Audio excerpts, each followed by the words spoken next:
Hello, hello, welcome. Wednesday night special edition graduates show. We are playing some catch up this week because we missed last week's grad show. And now we have a bunch of grads from last week, 25 to be exact, and some more this week. And we already have graduates lining up for next week. So a lot of folks to get through. All right, let's get this show on the road. So, folks, why is this show late? Well, last week, Jesse and I were in Charlotte, North Carolina, playing the U.S. Masters Championship. It's not really a championship, it's more of an open tournament, but a very strong open event, one of the strongest open events on U.S. soil, maybe one of the strongest in history. It was very strong.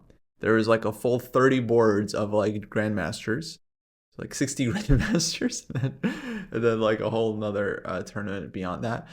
For me, it was pretty tough. It was a pretty brutal event for me. I wasn't in good form going in, but of course, I'm playing in Europe starting in about a week. So I'm hoping that event was a good warm up for my upcoming Euro trip because I'm playing Spain, then I'm playing in Sweden, then I'm playing back in Spain again. So I'm playing 3 tournaments over the next month, 5-6 weeks or so, with a little bit of a break in between each event. So yeah, a lot of chess for old Coasty Coast to go through. How was it hanging out with Jesse? Not bad, not bad. We didn't see each other too much during the tournament because it was like 2 rounds per day. So I would just catch him sometimes at the end of the round. But we had Thanksgiving dinner together at the hotel restaurant. That wasn't sad at all. You know, we all ate at the hotel restaurant bar, and they were still serving food. You know, there was a turkey club on the menu. I got a veggie burger. But yeah, that was our Thanksgiving dinner with Jesse and a couple other chess players during the tournament. One of the Thanksgivings that I've had. Coming to Sweden, exactly. Yeah, I played Rilton Cup 2 years ago, and it was a good time. So I'm looking forward to playing again. It was a good tournament. It was a good tournament. Um, but yeah, hopefully I'm able to play some better chess. I mean, in this last tournament, it was just tough for me. It was just tough. I feel like I wasn't blundering that much, but every game was very difficult. Really hard to outplay the opponent in the 2 rounds per day. Oh my god, so brutal to play the 2 rounds per day. I mean, I knew what I was getting myself into, but still, still, um, very very tough, very tough. So in Europe, thankfully, it'll be 1 round per day. So I'm looking forward to that. Well, folks, hopefully you had a good holiday.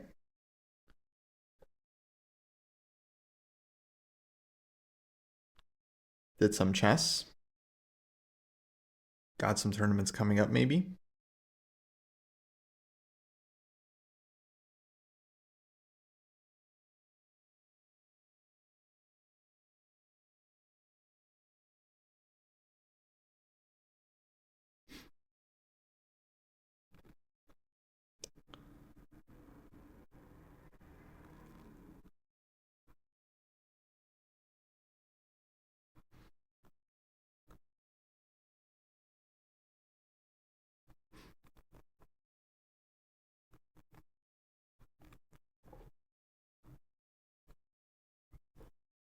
Chess boxing, yeah, that's maybe the only way we can still beat Faustino.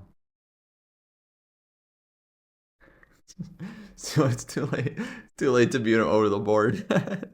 It's too late. Bummer, bummer.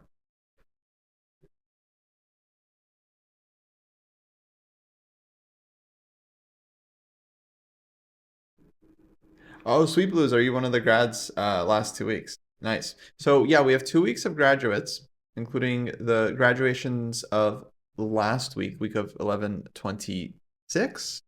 We do them on like Wednesday, Thursdays. And then of course we have more grads this week. So I'm just going to try to get through as many as I can tonight. I think Jesse is going to continue tomorrow. And yeah, slowly we'll catch up on the channel. Because, folks, this is the Dojo Graduate Show. On this week, we do a weekly celebration of the folks that have graduated into the next cohort of the Dojo Training Program, meaning they went up to the next level. Each 100-point rating band corresponds to a different level in the training program. And every week we celebrate the folks that have made it, sometimes after just a couple days, sometimes after a couple weeks, sometimes after several months of hard work, and even up to over a year in some cases. So we like to review people's profiles, see what they're doing, check out one of their annotated games, and see if we can instill some lessons for everyone else who is still on the grind and trying to improve, which I assume everyone listening and watching is. So let's start with our first graduation of the week. We got Tom Clark from the 4 to 5 cohort graduating to 5 to 6. Let's open up Tom, and let me make sure that the thing is a little cut off, so let me fix that before we take a look at Tom's profile. Oh, I wanted... Okay, first, let's do this one. And let's zoom this out a bit.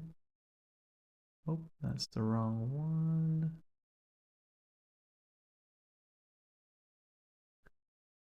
The wrong one. Oh, again, that's the wrong one.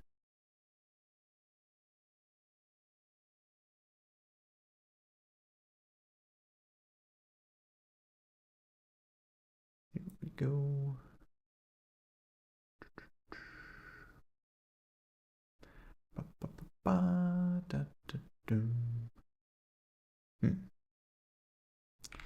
Somehow I think I need to... I see the issue. All right, gotta make this... Gotta resize this a bit. Maybe like this. And bring this down. And that should be better.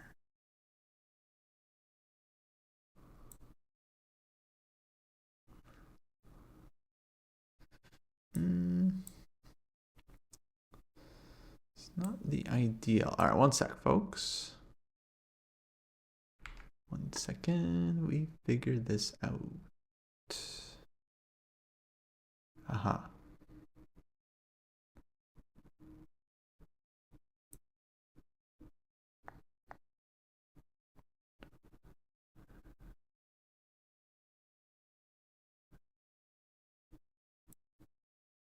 And this one is a bit too... Okay. Be a little cut off here. That's okay.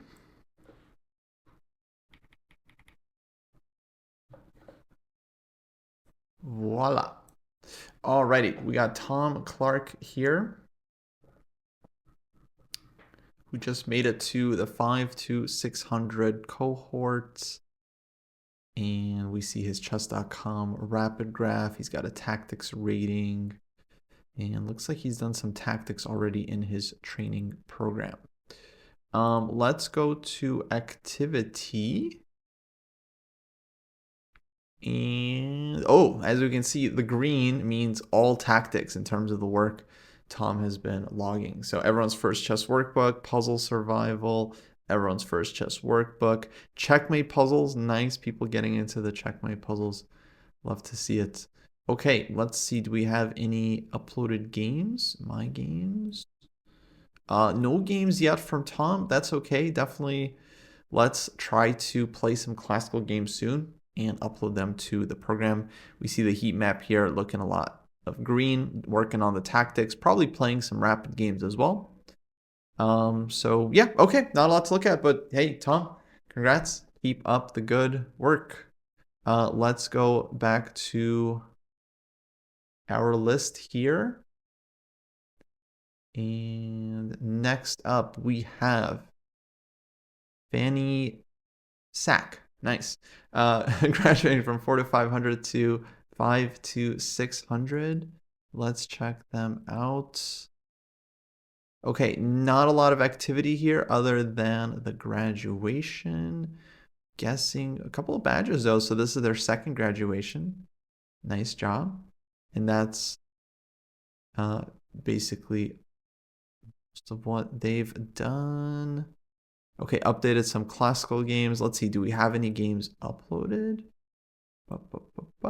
No games. Okay, no worries. All right, keep up the good work. Hopefully we play some classical games. Maybe Fanny could play a classical game against Tom and they could both upload it to their site. Also got to make sure to publish those games.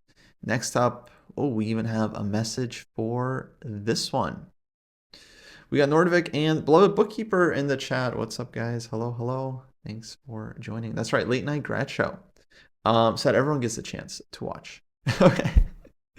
Next up, we have Vri Sluice, who put in a message for us. I find the program great for keeping me accountable to put in some time every day. Unfortunately, I'm unable to play as many games as I would like at the moment, but the couple of minutes I spend each day on tactics pay off when I do find time to play.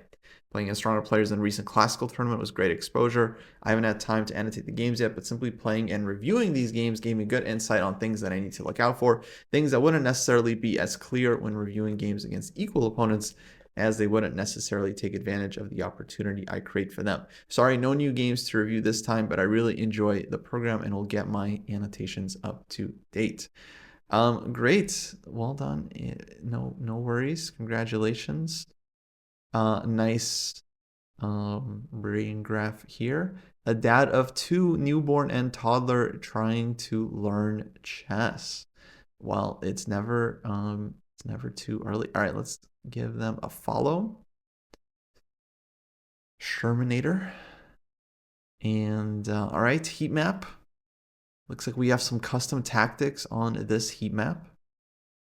And let's see some of their activity. So they say they don't have games, but they do have pretty healthy activity graph, which is nice to see. It looks like they're doing lots of different things. Some aim chess. That's definitely a custom task. Some aim chess, but we've got the aim chess daily practice, everyone's first chess workbook, puzzle rush. So a lot of tactics. And okay, yeah, hopefully we can get some more games in.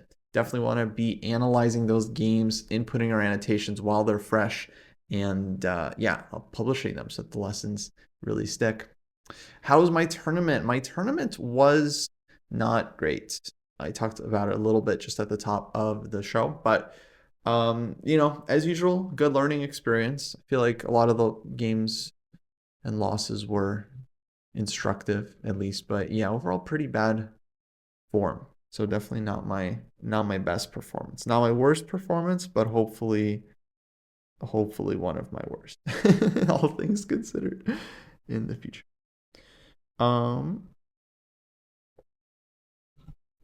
But yeah, I mean, that's how it goes. Going into these things, it's always a risk that you're gonna get clobbered.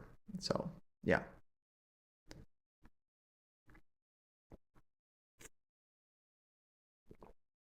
But yeah, it was still super fun tournament. Got to see some peeps, hang out with the Charlotte folks, which was fun. Got to see the Chess Sharks. They were fun to hang out with as well. So yeah, no regrets. Next up, okay, we have Augusti graduating from 4 to 500, 5 to 600, 31 points earned on the dojo score. It's pretty active. Let's take a look. Nice rating graph. Looks like they were a lot more active during like late August, September, then took a break, and now they're back to it. A lot of people are like that. Let's check out their activity. Nice balanced pie chart here. And let's see what they're doing. Polgar maiden ones, tactics tests, everyone's first chess workbook, puzzle survival. Okay, a lot of tactics, some algorithms. And let's see their overall, got some badges. Oh, they've already finished a lot of the stuff in in their program. In fact, they're even ready for the next graduation here. They've already achieved 850. So Augusti, we'll be seeing them graduate. I mean, it's already time to graduate once you hit that rating threshold. 850, 1006. We're way past it. We're way past it. So definitely time to graduate into the next cohorts. Okay, let's take a look. So we have my games and then classical games. Sometimes people put them in one folder and not the other. So let's check out classical games. Looks like we have one here.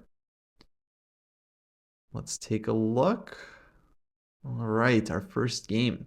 Okay, so here we have Augusti, who I think is playing white. This is a G30, looks like on chess.com. 45, knight f3, knight c6, bishop c4, Italian game. Knight f6, d3. Now here white has the option for the fried liver attack, which is pretty aggressive, but instead white goes for d3. Oh, be sure to mark that. Yeah, I always forget this. And I've got to imagine that Jesse forgets this as well, right? Be honest with me, guys, that watch the show. There's no way Jesse remembers to do that. I would be so shocked. But I'm just going to do it now. So before I forget about it. But yeah, please do remind me. Okay, d3, bishop c5, castles, a3. Okay, preparing b4 to chase the bishop. Now this is an example of a move that's like very common. I don't like, because basically it's like a one move attack. Maybe it's like we don't even really win a tempo. Let's say black plays a6, white plays b4, bishop goes back to a7, and that's it. White played b4, black played bishop a7, and what white has achieved here is actually not really clear. You can say the vague white has gained space, but I actually don't really see why that's so useful here. As far as I'm concerned, black's position is perfectly fine. So don't love these kinds of one move attacks, because a lot of times the bishop just drops back and it's not such a big deal anyway. Okay, black goes d6, doesn't even need to create a square for the bishop, because b4. And okay, bishop goes forward. I don't like that. I would have just dropped back immediately here with black.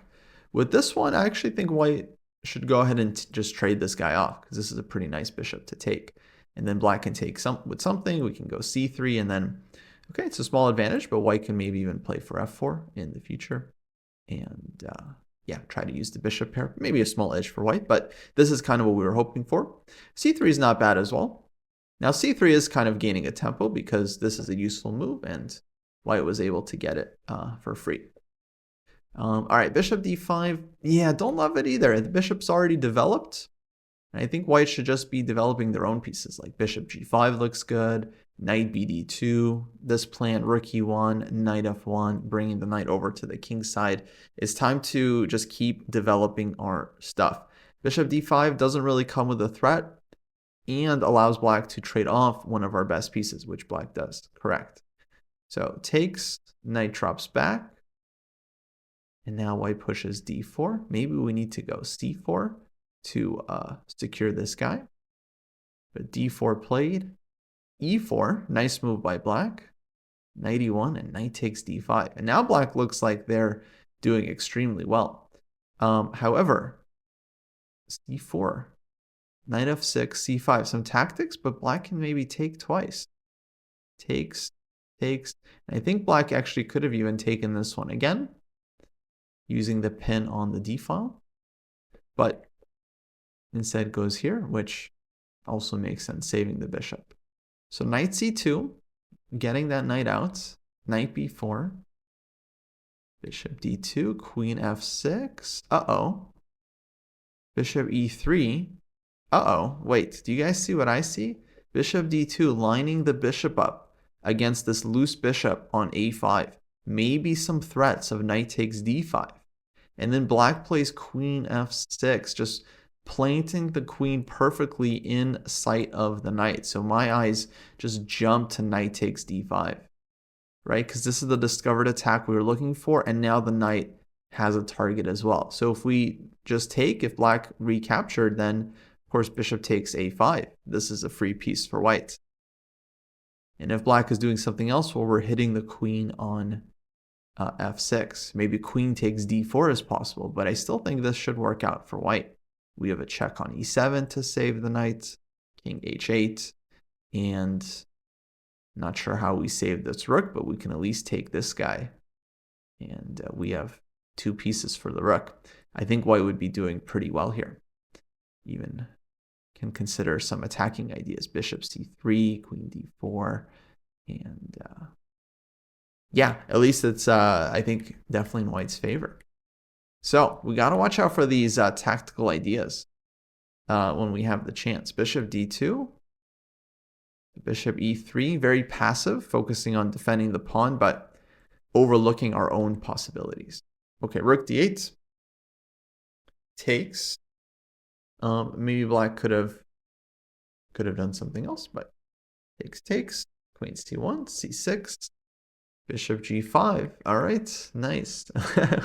Nice, we got some material, but actually black here takes. Still, I feel like black is doing really well, but I noticed that the opponent has 2 minutes here, so I'm sure time pressure was a big deal. So queen takes d4, bishop takes d8, and now black grabs the rook, but bishop takes a5 gives white extra piece. Black needed to not panic here just because white grabbed the rook. Of course, black just needed to recapture this one, and then this guy is still hanging, and how do you defend it? Because the knight doesn't really have any good squares. Knight c3 or d2 can be taken. Even if black doesn't win this rook back, the 2 bishops here would be so strong that black would have a fantastic position. So definitely should have just taken the dark square bishop. Instead, black grabs the rook, allowing white to take this one. And now white is in control. Oh, and bishop c3. I think black just running out of time. Doesn't realize the queen has the a2 square, panics, and that's basically the game. Rook e1, queen c6 now basically ends it. Nice. Okay, well done. Let's see the technique. Don't love this a4. We don't need this. Excuse me. Hello, my friend. You have 2 pieces. You can go checkmate the king. You already have 2 pieces. You don't need a 3rd piece. You already have 2 pieces, right? Just go like here and then boom, boom. Very fast checkmate. Game over. Game over. Okay, so here, and okay, rook e4. And okay, now we figured it out. Beautiful, beautiful mate. Beautiful mate. With that much time, I should have looked for a better checkmate, but I wanted to secure it. No. I mean the mate with the pawn. Mate with the pawn. Who can complain? Nice game that gave me a hard time in the beginning with a huge lack of development. My pieces ended up losing material, but he ultimately lost to time. Yeah, I think time pressure was definitely a factor for black, but yeah, white made some mistakes in the early middle game, I would say, where we're kind of wasting time with this a3, b4, bishop d5 versus developing the rest of our pieces. And as a result, we get this picture where it's like all of white's pieces are on the back rank.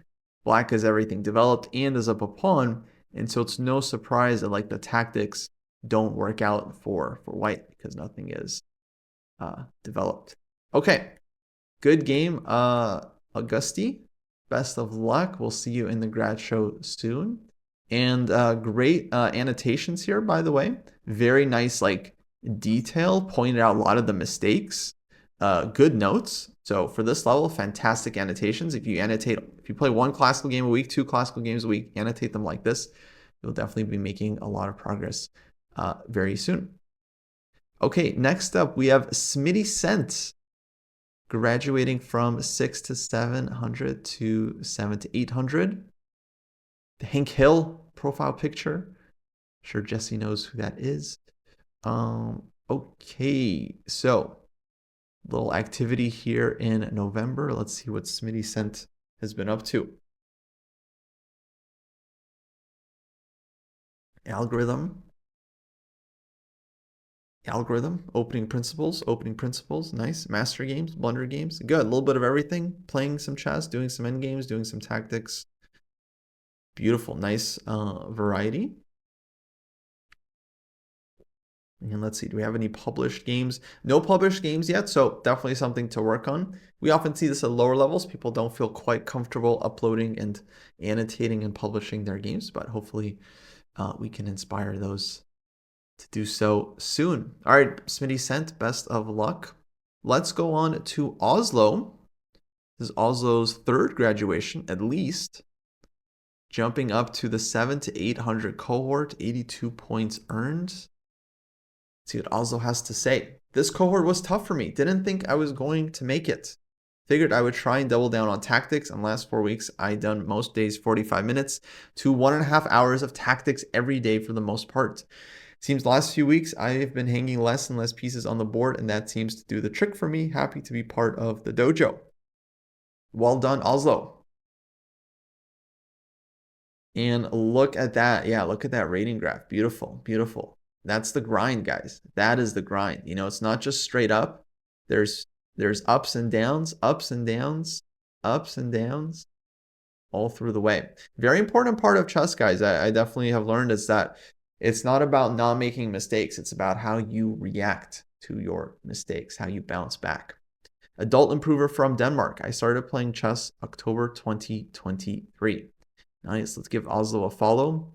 Lots of games in Oslo's heat map. If we expand this, guys, this heat map, see Oslo took a break in the middle of the year, but first was grinding a lot in the first part, then took a break, maybe busy with school or other things, work probably actually, and then has been playing a bunch of classical chess in the last couple of months and has now started rising up the ranks and graduating. Not so surprising, not so surprising. Looks like they've completed a lot, and wow, look at all these badges. Boom, boom, boom, boom, boom, boom. 6 graduation badges earned already. These are our badges. These are the badges you can earn, guys. If you do the Polgar mates, you can earn badges. Did you guys know this? If you finish the Polgar mates, you can earn badges yourselves. You can also get badges for classical games played, classical games annotated, and of course the graduation badges as well. All right, let's see. So the recent activity looks like it was a lot of tactics. Also mentioned 45 to 90 minutes of tactics every day. I think that's a great plan. And look at how much time, by the way, Oslo's logged. 370 hours. That's what it takes. That's what it takes a lot of times to actually improve. You have to put in the time, to put in the work. Look at this, beautiful, tons of games. Tons of games. Let's take a look at the most recent one. See what we got here. All right, it's Oslo Lowell. Or is it Oslo? It's Ozio. It's not Oslo, it's Ozio. Excuse me, it's Ozio. Okay, Ozio against Christora. And we're playing black here. Rated classical game. Looks like time control was G30. Okay, knight f3, e6, d3, d5, white playing passively. c5, good move, taking the center. b3, okay, now white is officially playing garbage. Up until here, I was like, okay, it's kind of like white's playing like you're playing with black. It's like Pirzo, this is too much. Too many pawns on the third rank. Too many pawns in the third rank. You got to just develop your pieces now. Okay, g3. So white starts playing kind of King's Indian attack setup. Knight f5. Now white goes d4. Losing some time. Of course, this pawn could have gone to d4 sooner. And black goes queen b6. Love this move. So for black, it's like we're playing French defense with a bit of extra time.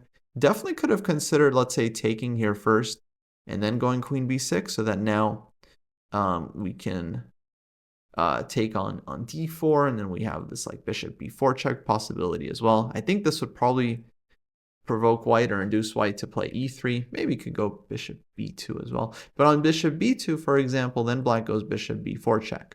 And it's like typical French idea where you give check. White doesn't really want to move the king, but if you go knight d2, then you do have to worry about black just collecting this pawn, which I think they probably can in this case. So yeah, same thing for like knight c3. Black can just like take this pawn. So bishop b2, bishop b4 check is not really ideal. So white maybe would have to play e3.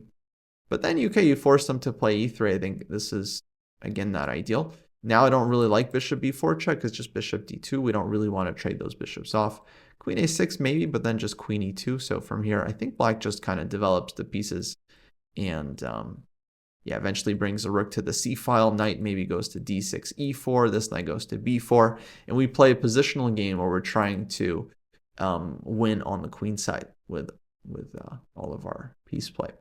Yeah, these are probably lead chess ratings, so of course they're going to be a bit higher for the cohort. MD Knight, hello, good to see you. So maybe taking on d4 was stronger because then queen b6 comes with an immediate threat. Whereas here, queen b6, at least white gets to play g4, which is like kind of a weakening move, but at the same time, it kicks your knight off of d4, so then white doesn't have to compromise their position so bad. Okay. Takes on c5. Well, takes on c5 definitely not something black should be worried about. Bishop e3, we move over. Because now, we lost some time, but we have very nice center for black. b4, queen drops back. Again, it's a tempo, but at the same time, white has also created a lot of weaknesses in his position. So knight d2, e5. Now hitting this one. Bishop c5. e4. Yeah, definitely could have just taken on g4 immediately, but I think e4 is okay. Takes this one, knight d4. Takes this one. And now this is hanging, and this is hanging, and this is hanging. So everything hanging in white's position. Black with the two bishops has to be doing well. Ideas of like e3 as well to open up the king. So very ugly for white. Okay, check bishop d7, queen a3, castles. I maybe would have thrown in a5 as well for good measure with this idea. But castles is totally fine. Rook c1. Okay, definitely looks like we have some tactics. But bishop b4, rook c7, and then rook d7. No good. So queen should move. e3, rook ac8. That's fine. I think this one definitely we could have just taken, or maybe even play bishop b5. I think there at this point actually it feels like black has more active possibilities. Bishop b5, for instance, looking to install the bishop on d3, cutting the king from castling. Bishop takes b4 looks like the simple way, though. Just getting a second pawn with tempo, creating this pin looks very, very bad for white. Queen b2, queen a5. Keeping up the pressure. And then rook a8 is always coming. So the way black played this one, I feel like actually we could have been a lot more aggressive here. Sometimes people are a bit too overzealous with the attack. In this one, I think we're a bit too slow. Rook c8. Although we're still doing great. Castles, we take here. Rook c8. Hold on. Okay, yeah, here we go. This is exactly what I was talking about. A little bit too safe, right? And here we see like rook takes c8 just recaptures, but why? Why are we recapturing? Hello, this is a queen. This is a queen. Rook takes f8. We can take with the king. We can take with the bishop. And then we just have to count the pieces. Queen versus rook, 2 minor pieces each. It's game over. And the note says, I think maybe it would have been better to take the queen on a3 here. But I wanted to be safe, and this felt safe to me. No, no good. No good. You can't say you wanted to be safe, but you only spent 6 seconds on the move. That kind of thing might fly in Jesse's land, but not when Kostya is doing the grad show. So no, you can't spend 6 seconds and just say, oh, I just wanted to make a safe move. That's not how it works. We're not playing blitz here. We're playing classical. In classical chess, you have to look at the board and consider your options. And with only 6 seconds, that's not a lot of time to consider more than one move. So of course, the hand wants to play rook takes c8, but chess is not played with the hand. Chess is played with the brain and with the heart. And the brain and the heart, they like to calculate. And when the queen is hanging, your rook is defended. We have to be willing to see more than one move ahead. And this is truly just a very, very basic 3-move calculation. Bishop takes queen, rook takes rook, bishop takes rook, finito. Okay, so we definitely have to be willing to calculate this. It's not a matter of safety or danger. It's a matter of playing chess. All right, so takes and queen to b5. Yeah, again, not sure why. I think we could have just taken this one. Queen here is defended, but we're defending the pawn overly cautious. So cautious we're not seeing the free material. So this is not a great way to play chess. Okay, we're going to be missing out on opportunities if we do this too much. Okay, guys. So let's see rest of the game. Looks like we were able to eventually win. Nice endgame. Rook c1, rook f1. So black goes here. Trades rooks. Not sure why. I think black's rook there could have been very effective, but we are definitely doing really well here in the minor piece endgame because bishop is better than the knight and the passed a pawn is quite strong. White blockades the pawn, but ooh, lets the king in here, and g5. Black makes a second passer, and pretty nice endgame here for black with the two outside pass pawns. Nice example of how the bishop can dominate the knight. And yeah, white can stop one pawn, but very, very hard to stop two. Okay, look at this. Knight c4, a2. We found nice tactic, right? Now it's not about safety. Now it's about calculation. Very good. And that was a game. Okay, congrats on the new graduation. We have some very clear things to work on. Calculation, being willing to take risk, trusting your analysis, and so on. Well done, Ozio. Hope to see you back here soon.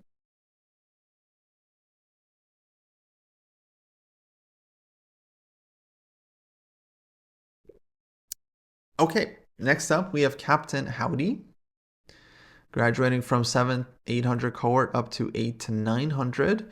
Pretty active graph here. It's cool to see. Playing some games lately, some classical games, some blunder games looks like. Got a tactics rating already. And yeah, looks like people are following the program. They're doing the work and they're graduating. Good stuff, guys. All right, let's see. Do we have any published games here? Captain Howdy. Oh, no published games yet. That's all right. Sometimes people forget to hit publish, or maybe they just haven't had a chance to annotate their games. But definitely try to do that so we can help you out. This is how you improve at chess. You play games, you upload them, you analyze them, you get feedback, you work on your weaknesses, and you make progress. Okay. Well, good stuff, Captain. Best of luck. 100 more points to go until the next graduation, up until the 900, 1000 cohorts. Okay, next we have Tarek. Tarek also graduating from 7 to 800 up to 8 to 900. And Tarek says, I struggle to find time to play because of work, but I still managed to progress by trusting the process, following the dojo's advice, playing longer games, and analyzing them without an engine first has had a big impact on improving my game. I usually lose 15 to 10-minute games, but in 30-plus minute games, I'm scoring a lot more wins. I'm also putting in extra work by studying books like Winning Chess Strategies and Silman's Endgame course whenever I have time. But of course, following a structured plan has helped a lot. Hello, B Concord. Hello, hello. Nice job, Tarek. Looks like Tarek says, yeah, doesn't have a lot of time to play, but still he's studying, he's reading books, and he's making the use of the time he has. Let me give Tarek a follow. Adult learner, getting back into chess after playing as a kid, always up for a game. Feel free to send me a challenge.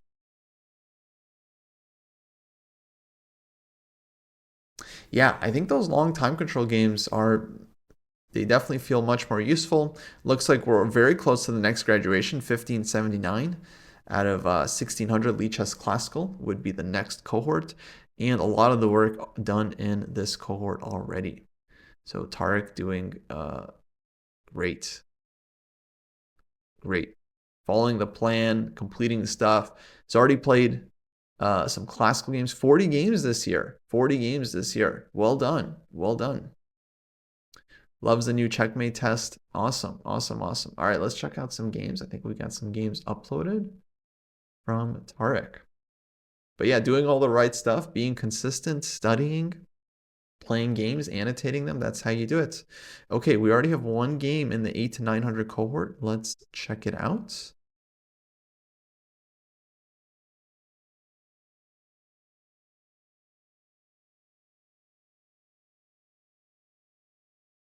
Right, and here Tarek is playing white. Okay, let's take a look. Looks like this was a G30 game.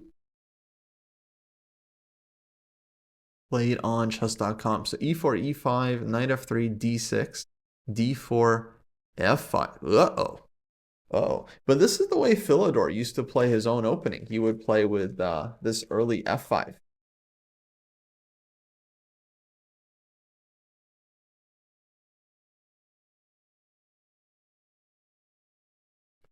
So white takes this one,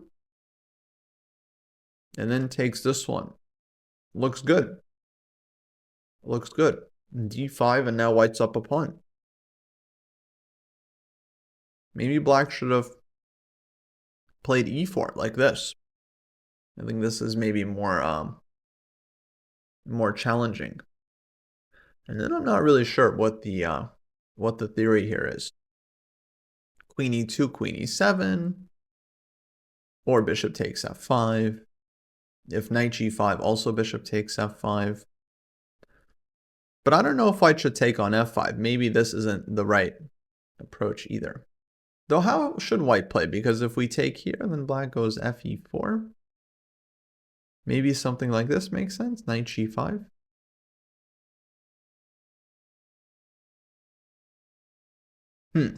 Okay, let's check computer on this one, because I'm actually very curious what white's best move is. Looks like we have a lot of moves.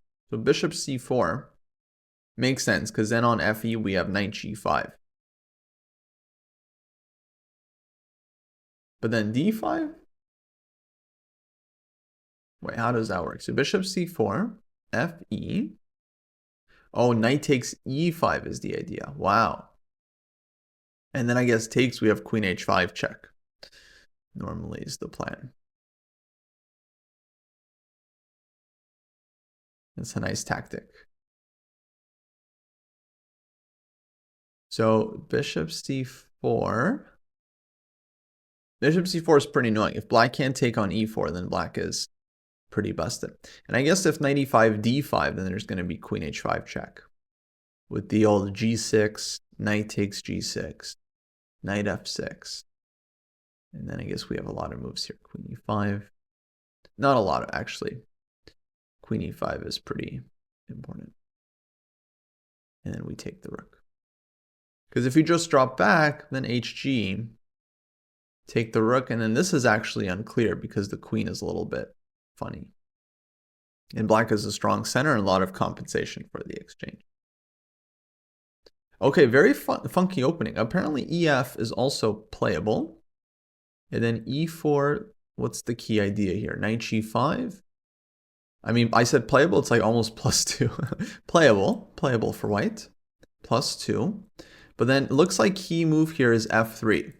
Yeah, you guys see this? Like, very important thing about analyzing with the engine. You really have to understand the point in a lot of positions. Because you can't just say like, oh, knight g5, it's +2. Because you would actually have to know that this f3 shot. Otherwise, guys, you see the eval here. If you just play like any other move, bishop e2, black is already doing fine. Black is already fine. Black is almost better here after bishop e7. So f3 is very important idea here to chip away at the center and make sure that your knight isn't going to get punked with bishop e7. Okay, actually that's one of the things that happened to me at my tournament a couple times. Sometimes like you have good prep, but you go into a position where a computer, finds certain resources that you're not going to see. And so the position might not be actually that easy for a human to play if you're not able to calculate, extremely well. So you have to be careful sometimes walking into sharp dynamic position. Okay, I was just curious about this one. Let's go back to taking a look at this game. Takes. So here, okay, white took on f5. Black probably should have tried e4, which looks like the critical line, but instead takes here. And now I think white's position is just quite good. Is up a pawn. Bishop d3. Might as well trade. g6. Definitely take that one. And now knight g5. Yeah, or knight d4. Now it makes sense to go after Black's exposed king. Bishop b7 check. Beautiful. Beautiful play. Knight f7 coming as well. Yeah, could have even played knight f7 without the check so that we can like target this one as well, but nothing wrong with this. Knight f6, maybe queen e8 should play, but yeah, Black's position is pretty horrible. Okay, so this was just absolute crush from White. Very nice game, quite a clean game. I mean, White had a big advantage from the opening, but then managed to convert it perfectly. Okay, queen f8 here would have been a nice way to finish, but nothing wrong with this. And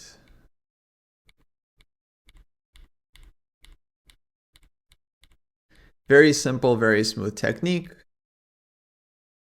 Okay, again, we make the queen. We already have a second piece. There it is. And now just got to give mate. Beautiful, beautiful. Yeah, nice game. Nice game, Tariq. Actually, I don't have a lot of comments for White because I think White played very clean game. Oh, was there queen e8 96? Indeed, yes. Actually, queen is not defended, so queen e8 96. Nice catch. Yeah. Okay, nice job, Tariq. Why don't we go back, check out a second game? Or Tarek, actually. I keep saying Tariq. Maybe it was Tarek. I want to check out second game, see if we can give Tarek some tips. Okay, game 2, also G30. This time we play Scotch. Knight takes d4. Oh, Black trades twice on d4. Generally not so good to let White's queen into the center. Now Black doesn't really have a way to harass this queen.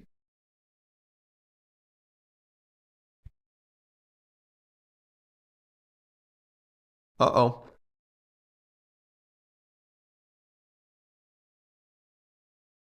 Hmm.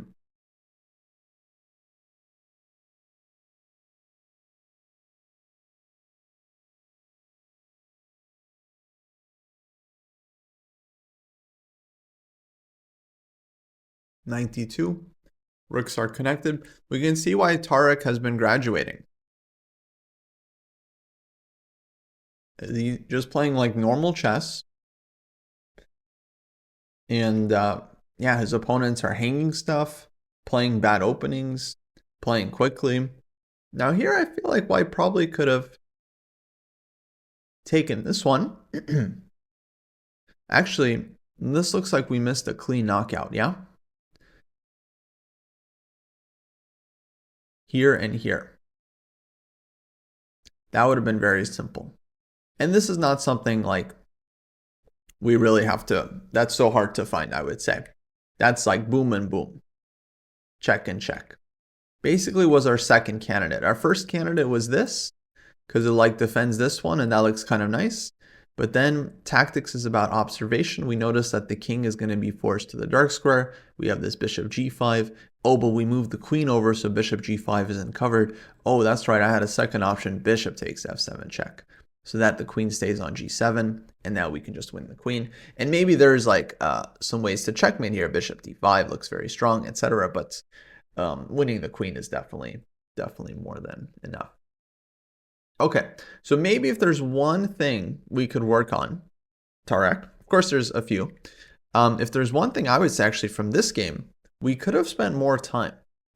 Because here bishop c5 takes, queen h4. We spent 25 seconds here on castling. We got 28 minutes here. You know, this is plenty of time. We've already grabbed the pawn. This is hanging with check. This is not necessarily a 20-second decision. Unless you see the knockout, right? If you see the knockout quickly, boom, boom, game over. But if you don't see it so quickly, this is definitely a chaotic position where you want to be spending time because there's a lot of tactics, there's a lot of stuff to calculate. For all you know, this could be a good move. Queen takes rook.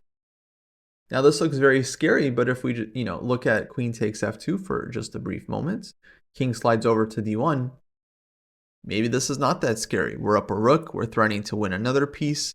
Queen d4 check is covered because then we can we can trade. Now, I don't know, it can be complicated, but the point is we need time to kind of spend to actually analyze and figure positions like this out. So the real lesson here is more about time usage. Generally, if we spend more time, as you and others have already discovered, we will find better moves. And yeah, the more time you spend, the more likely you are to just find this very clean knockout, and that would end the game. Castle's, of course, not a bad move, but does miss out on some opportunities. Because here we again missed the win of the queen, which would have nicely ended the game. Okay, but anyways, good stuff. I'm sure we'll be seeing Tarek back in the graduation show soon. Just keep taking your time, working on chess, analyzing your games, and that's how you do it. Okay, next up we have Adam Riley Parker, graduating from 8 to 900, 900 to 1,000. Good job, Adam. Looks like was active around September, October. Now, still been playing, not logging as much stuff, but still graduating. So, well done, Adam. All right, let's check out some activity here. Nice balanced pie chart. That's just what we want to see. And okay, a couple graduations, Polgar mates, classical games. Tactics and games, folks. It's all about the tactics and games. All right, let's see if we have any published games. Okay, classical, Wonder Games, and My Games. So yeah, sometimes the games don't, we want them to go into My Games, but they don't always fall into My Games, which is okay. Classical games, looks like we have one classical game from September. Let's check it out. Possibly we already reviewed this one on the stream. I'm guessing Jesse took a look at this one. And I just remembered I didn't mark any of the previous games as reviewed. I apologize. It's just, it's too hard. It's too hard to remember. Yeah, don't do this show enough. Okay. let me mark this one as reviewed while I'm here. Looks like it wasn't reviewed yet.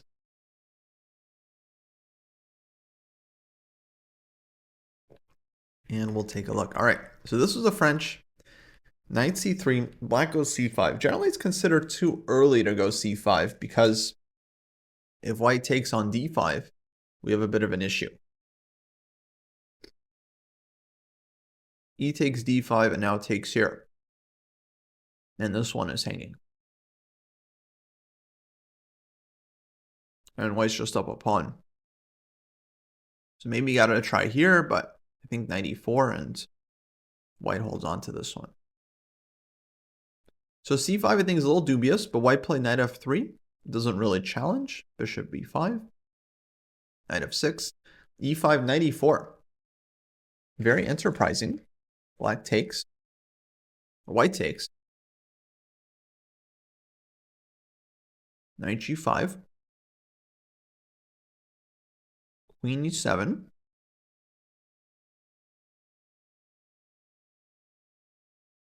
Queen h4. Queen e2. cd. Yeah, not loving black's opening here. And after bishop g5, the queen was lost. Okay, somehow black won this game. We'll get to that. Sure, we're all very curious how black won. But yeah, not a great opening from black.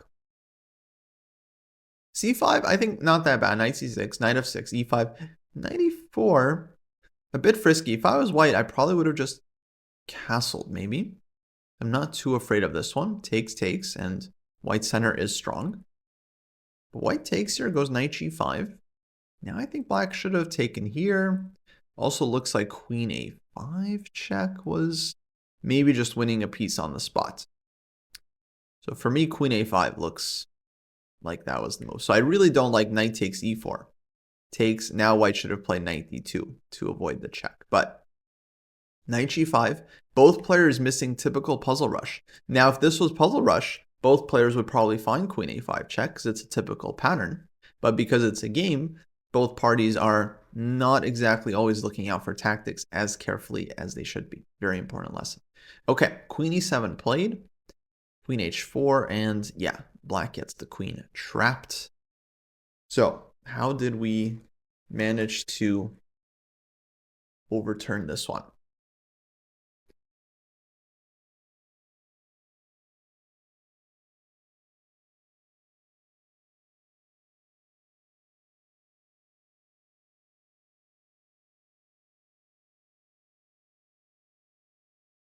Okay, already an opportunity here.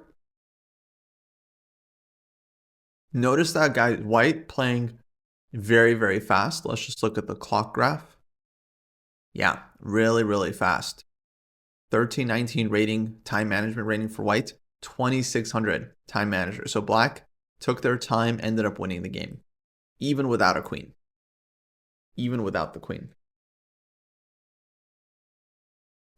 Okay, so here, a5, I think rook c8 was definitely called for, whereas it's going to be very hard for white not to lose more material due to the discovered attack against the queen and the king. But a5 played.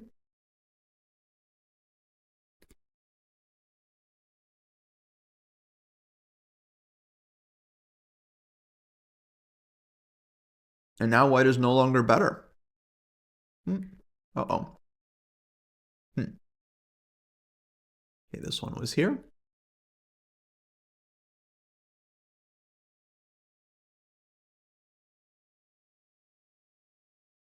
And eventually black managed to coordinate. Ooh, that's a nice shot. That's a nice check. And that was that.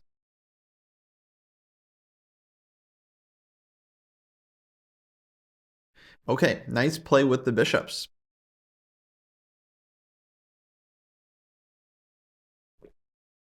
Nice play with the bishops. Definitely some missed opportunities here from both players. So what can we say, huh? What can we say? Got to work on those tactics. Got to work on those tactics. All right, good luck, Adam. Hopefully we will see you back here. Viral Sigma beat highest rated opponent yet. Opening trap. Nice, nice. Post the game. Yeah, you guys are always welcome to post the game or, in the Discord. We have sections to share there as well.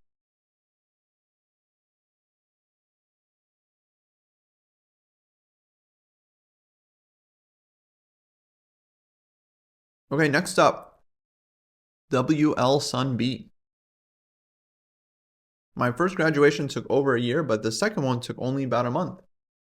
Mostly worked on playing and annotating 30-30 games and tactics from poker mates. Learn chess the right way. I really like the new checkmate tactics puzzles here. Yeah, new checkmates trainer, big win. Oh, the tactics test get replaced with something similar. That is the plan. That is the plan for next year, basically. Love the program and looking forward to continuing to put in the time. P.S. I got that Rochester club going. Hopefully we can get some members in there soon. All right.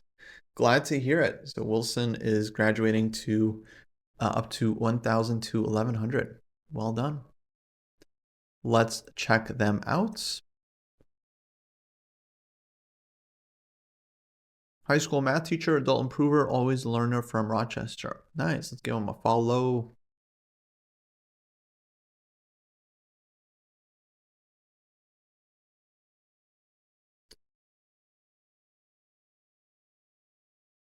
And let's take a look at the activity.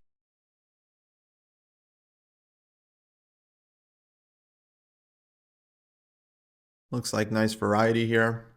Some tactics, some studying. That's how you do it. Do the work, log the work, play the chess, gain the rating. Okay, we have some games. Nice, a lot of published games. Beautiful. Take a look.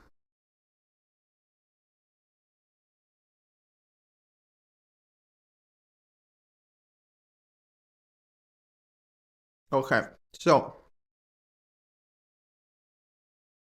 Very cool, Barrel. Very cool. I do know the line.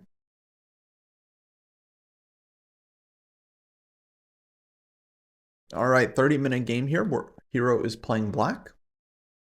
And we have a scotch. Bishop c5, queen f6. Yeah, this is the line.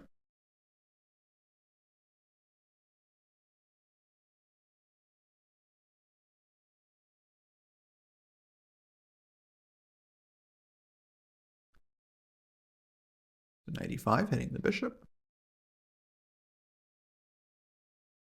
And b6. b6 is reasonable. The only thing here about black's setup is that white can maybe get f4 with tempo. So this knight e5 move I'm not totally sure about. Knight d2. b4. Okay, forcing us to take. We take. Knight c6. d6.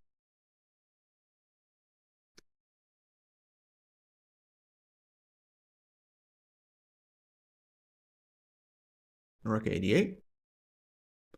Now c4. Knight b4. Knight c6. Well done. Easy. Just snagged the pawn. Yeah, white should have played this one more aggressively. Like here, f4, for example.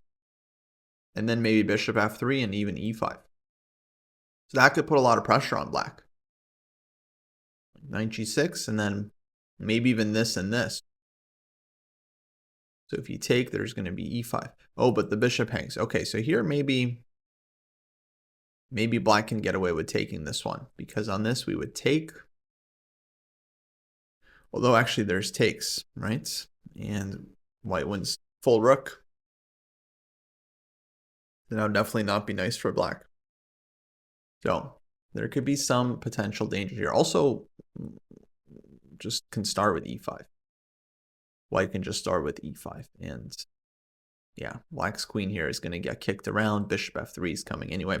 So knight e5 might have been a move that, like, at first makes sense, but of course, in the aftermath, might not work out for us. So what's better? I think maybe d6 is probably the main move. So if knight c6, we recapture with the knight. White takes again on c5, dc. I think this structure is not so bad for black, who can eventually just get all the pieces out to bring the rooks to d8 and e8.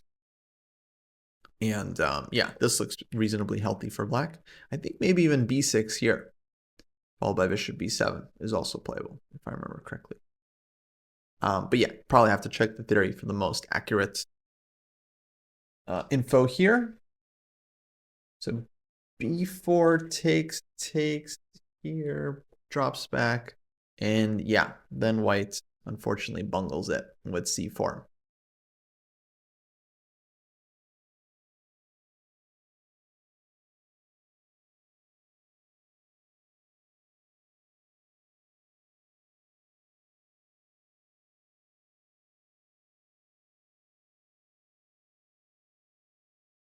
Queen trade, nice. Yeah, from black's point of view, okay. Bishop a8, a little too much. A little too much, I gotta say. Too much safety. Too much safety. Because the bishop is not really hanging. I mean, maybe we're worried about some c5. Bishop takes c5. I'm not sure. It's not really a threat right now. So too much safety with bishop e8. I think this guy really wants to get into the game still. Rook e8, I think, is the move. Putting the rook on an open file. And yeah, from here, we can continue to make progress. Knight g6, knight f4, bringing the other knight to e5. We definitely want to improve our pieces a bit more ambitiously. That said, white doesn't really have a lot of ideas, so bishop 8, we're up a pawn. White went knight f3, allows us to trade, go knight e5. Queen d1. Now maybe we could take on c4 here. To me, it looks like we could, because this comes with tempo. So this would have been 2 pawns up. This looks very nice. But trading, I think, also okay. And yeah, now maybe queen e6 was possible, hitting this and hitting this. I'm not sure exactly how white defends the pawns here. Because if bishop d4, let's say we take this one, white's not really in time to get any attacks here, because we're hitting the bishop. We can go f6 in the future. Eventually rook e8, c5 as well. I think black, yeah, it's just taking too much material. So maybe queen e6 was possible. But queen takes f3, I think we have huge winning chances here anyway, because yes, there's opposite colored bishops, but there's still rooks on the board. We're up a pawn, and white has a lot of weaknesses in the position. So not only are we up a pawn, we're very likely to win a second pawn. just because white structure is so weak and we have such a solid like grip that I would still think actually like the opposite color bishops here, not such a big deal because yeah, black just has so much going for them. Okay, bishop g5 played. Rook d7, h4. Continue building up. Takes. We took this one. And yeah, rook is hanging here, so there's no good discoveries. Now rook f3. So here, yeah, we missed that the bishop is hanging. On b7, the bishop was safe, but on e4, it is a bit more exposed. So yeah, maybe you should have dropped back. On the other hand, black doesn't really mind the bishop trade here, even at the cost of a pawn, because we get to go into the rook endgame, which are going to be less drawish compared to the opposite color bishop. So we should still have really good winning chances here.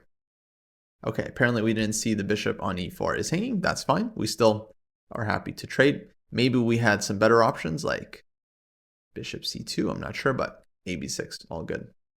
Hello from Brazil. What's up, Sam? What are you up to there? Okay, so takes. We took here, come into the seconds, and now we just got to clean up. Playing for mates,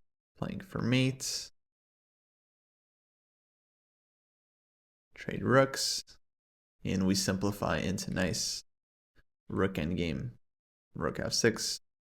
Bravo, white trades rooks, huge mistake, as now king and pawn endgame is just easily winning for black.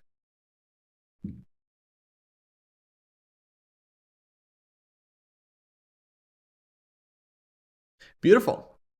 Beautiful. Okay, nice endgame. And yeah, good technique there. Definitely could have been a little bit better, more precise throughout the game, but hey, we always have stuff to work on. Yeah, nice finish. Okay, let's keep it going.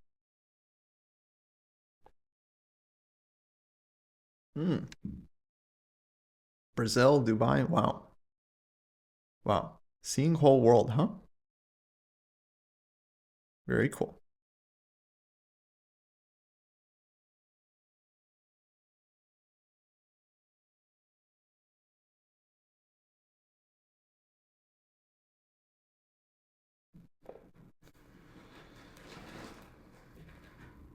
No, not yet, Sam, not yet.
Yes, Anna Maya did amazing.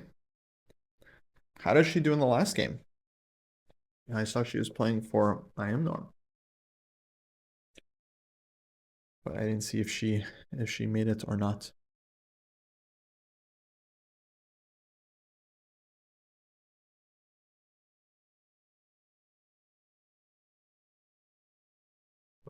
She drew. Wow. Wow. Go Anna Maya. That's awesome. Held rook and bishop versus rook. Oh, wow. What a way. What a way to, to get the norm. Huh? Really earned it.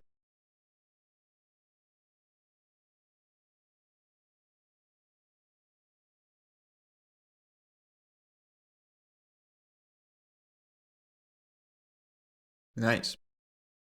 Well, yeah, she works a lot. You know, it's not surprising. You work a lot, you make progress. Okay, next up we have Gary 2024. 50 plus Irish expatriate living in Hong Kong. Wow, what a story. Not super active with the program, but looks like has gotten a couple graduations in so far. And probably just working on their own, just not logging the work, which is totally fine. Let's see, we got any games from Gary? No games, no published games. That's okay, Gary. Keep up the good work. We're all rooting for you. Maybe I'll give Gary a follow.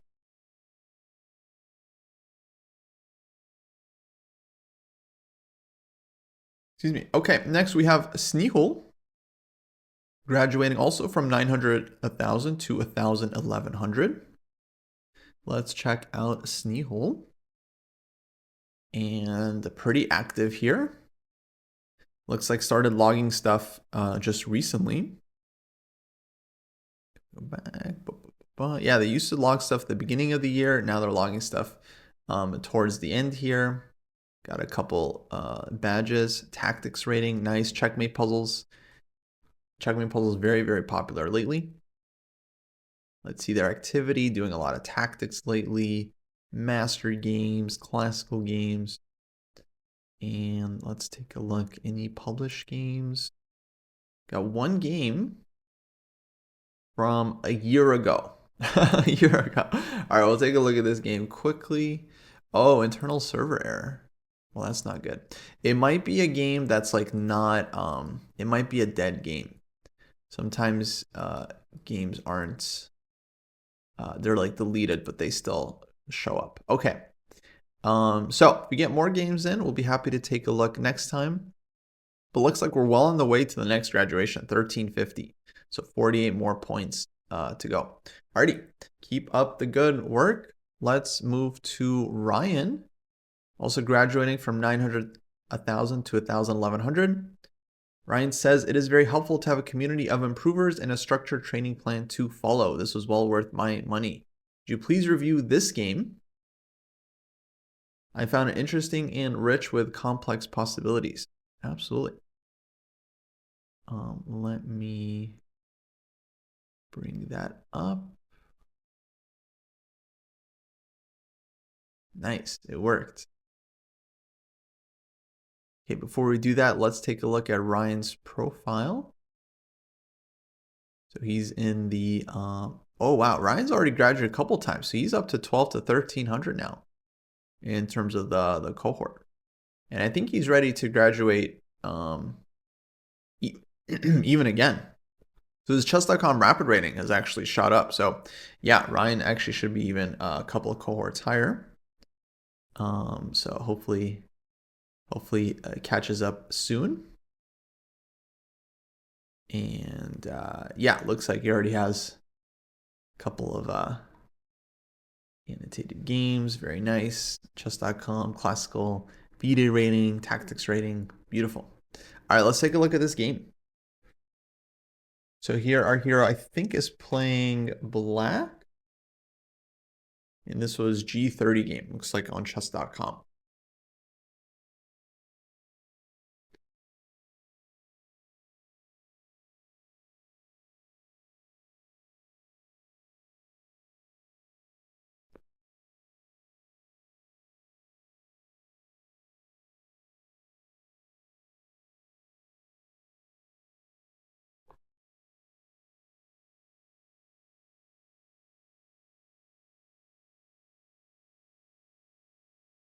Okay.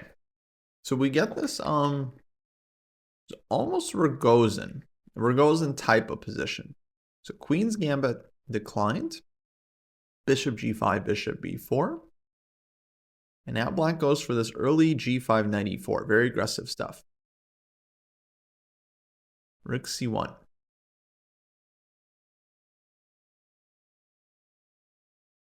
And it looks like we're, yeah, very deeply prepared here. C6. Bishop D3. Bishop D6. Knight E2. Queen E7. King F2. Oh, but apparently white had an idea here. Knight takes d5. Wow, defending and then of course wanting to take on c8.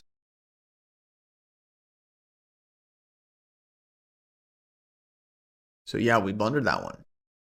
So queen e7 we played pretty quickly, 30 seconds.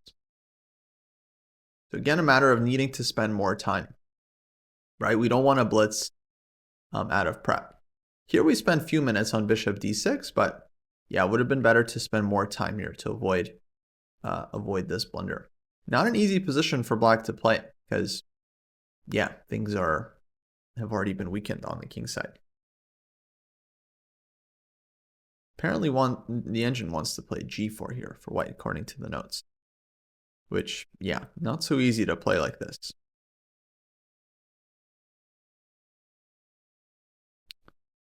Okay, so king f2, white plays solid. Queen b3. King f8.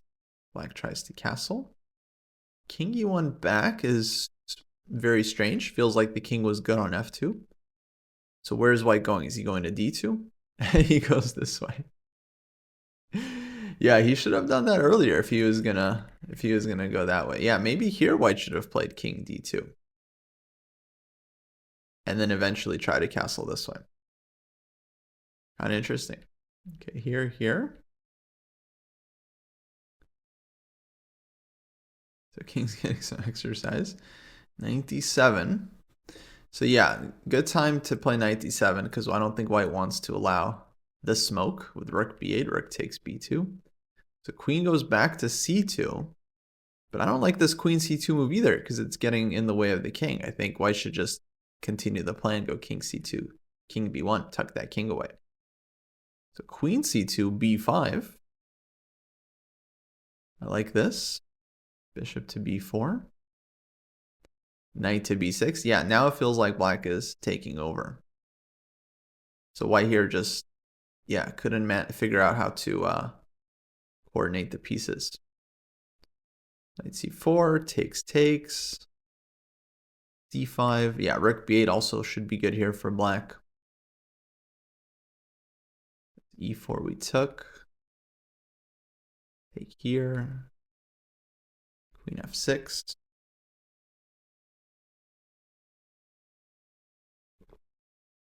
King c1, c3. Now take. Yeah, nice shot.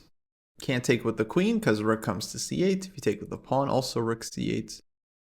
The white's just trying to hide. Yeah, maybe I would have played rook b8 here, trying to just rip white apart like this. But this should also be good. And yeah, eventually white's king is just a little bit too weak.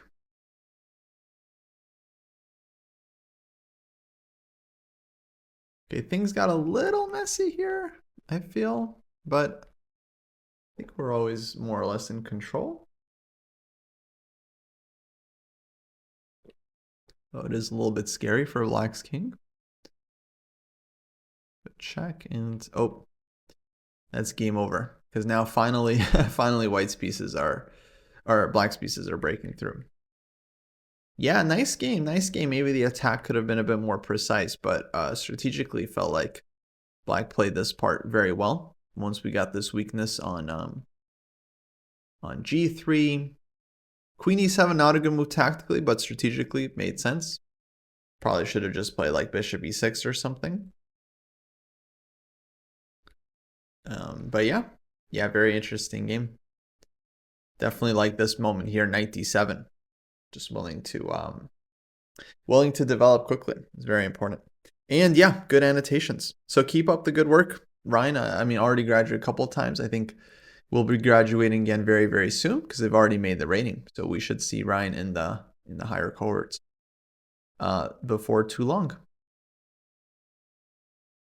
Okay, next up we got Ty. He's graduating from 1100 to 1100, 1200. And Ty, very, very active.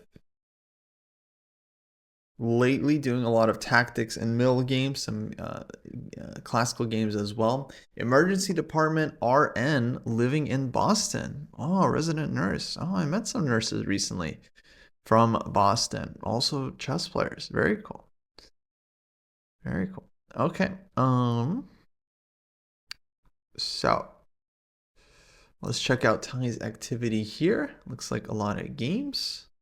Completed healthy mix. I think that's some custom tactics. 1001 chess exercises for beginners. Most instructive games. Chernev. Great books here. Ty is reading. Playing games, reading books, doing the tactics. Exactly what you want to do. Let's see my games. Nice. Got some updated games here as well. Take a look at a game. Okay. Ty Force 1. Playing white here. G30.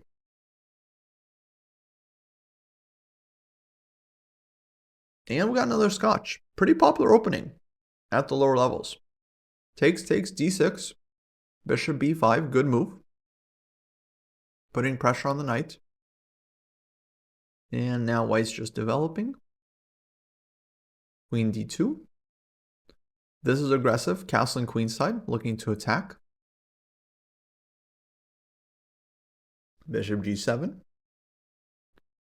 And we take on C6. I don't think we had to take. I think we could have castled as well.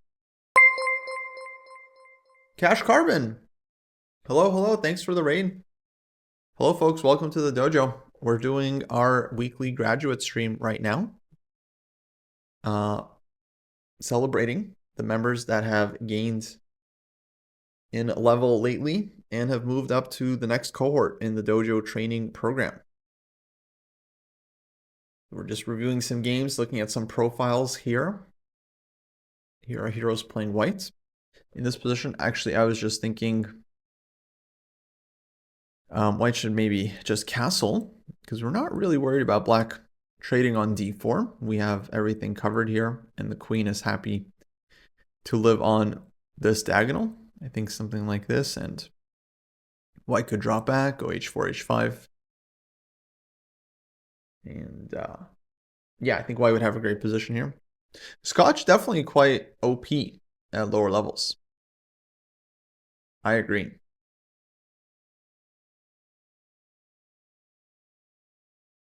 I agree. I think very, very powerful opening. Here, white traded on c6, which looks to be okay.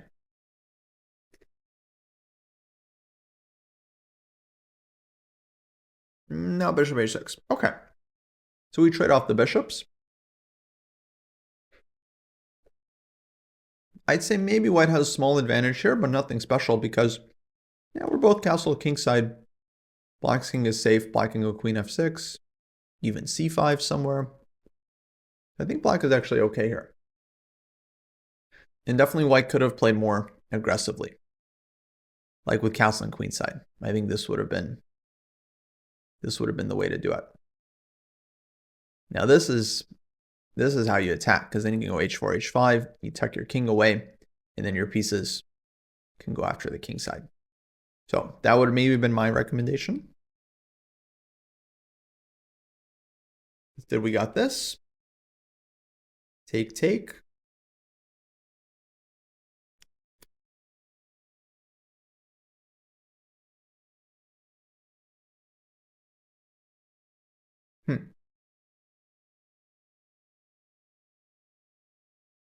Knight d5, 93.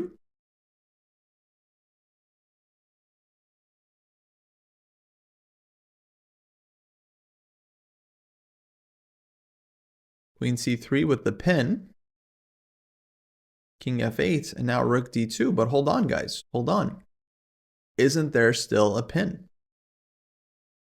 Isn't there still a pin? Why not f4? Why not f4? Looks to me like that would have been winning on the spot. So a bit of a missed tactic here. And I got to point out, guys, both players here playing very fast. Very fast. Time usage, really quick. Basically blitzing out their moves. So this game wasn't really like full classical game. And this is one of the main things we see, even at, yeah, like not even like the lowest levels, but like intermediate level, advanced intermediate, people are playing way too fast. You know, they're making huge decisions quickly. D5 takes, B4, queen D4, rook D1. So black here basically busted, but yeah, all the time on the clock. And then what happened here? Knight C4. Blundered the queen. Not too surprising. Not too surprising. Rook E8 defends the knight, loses the queen. So yeah, huge lesson here. I mean, you can make a lot of gains at lower levels just by taking more time. Taking time and evaluating your options. Yeah, huge gains to be made from that alone. Isn't that right, Pikachu? Pika-pee. Yeah, exactly. Alrighty. Well done, Ty. A win is a win, regardless. So hopefully you keep taking your time and you'll be taking advantage of those blunders for a lot more cohorts from here on out. All right, next we have Zach. Zach graduating up to 11 to 1200 from the 1100 cohort. Looks like Zach has been kind of active throughout the year, actually playing a couple classical games, logging some stuff here and there. Looks like has a USCF rating as well. Very cool. Let's go to activity. Did some postmortems, classical games. Graduated, tried out the checkmate puzzle, some game analysis. Nice, nice. All right, let's check out some games. So we have OTB tournament games, long games for review, and then the My Games folder. Let's go to the OTB tournament games. And it looks like we have some recent games here. Just hit the most recent one. Okay, here are heroes playing white. 90-minute game. Wow, so this maybe is over the board classical. Long game. E4, C5. Knight F3, E6. Knight C3, D5. So Knight C3, not a bad move. White could also play D4. Going for open Sicilian, but Knight C3 here is okay. D5 gives check. And takes. Bit of an odd move order, but I think it's all right. Black takes, Queen E2 check. Bishop E7.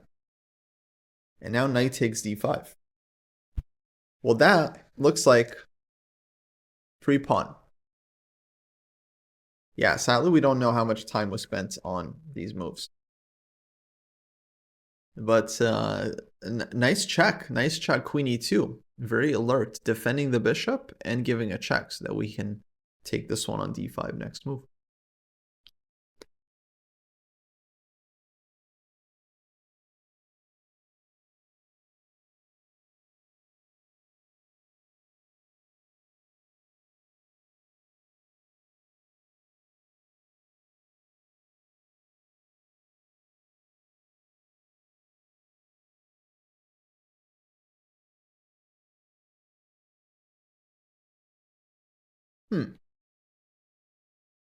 Okay, not a lot of notes in the game.